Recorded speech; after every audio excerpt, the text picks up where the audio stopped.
रामकृष्ण हरी. वटसावित्री पौर्णिमेच्या सर्वांना हार्दिक शुभेच्छा. वटसावित्रीचा मी एकच संदेश देणार, घरामध्ये वातावरण चांगलं ठेवायचं.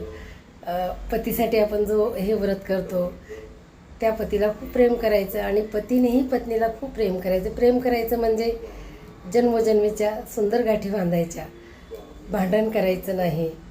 पतीकडे पैसे कमी असतील तर बायकोनेही समजून घ्यायचं, काही गरज नाही. कोणी काही सरी घेतली म्हणून आपल्याला पण दोरी पाहिजे अजिबात नाही. आणि पतीनेही आपल्या बायकोला आपल्याकडून जेवढं होईल तेवढं प्रेमाने काही देता येईल तर 100% द्यायचं. तिलाही आशा असते, तिला तुमच्याशिवाय कोण असतं, ती सर्वस्व सोडून तुमच्या घरी आलेली असते, तुमच्या घराची लक्ष्मी असते. मग तुम्ही ती लक्ष्मी, ज्या लक्ष्मी टिकवण्यासाठी आपण उपाय करतो, पण ही लक्ष्मी टिकवण्यासाठी तुम्ही तिचं मनोबल वाढवायचं, तिचा आदर करायचा, कधी अनादर नाही करायचा, हे लक्षात ठेवा. खास तुमच्यासाठी ती व्रत करते आणि तुम्ही पण हे व्रत करायचं. खास तुमच्यासाठी हा व्हिडिओ, माझ्या लेकरांसाठी. तुम्ही पण माझी मुलं आहेत, त्या पण माझ्या मुली आहेत, माझ्या सुना आहेत, सगळ्यांसाठी हा व्हिडिओ आहे.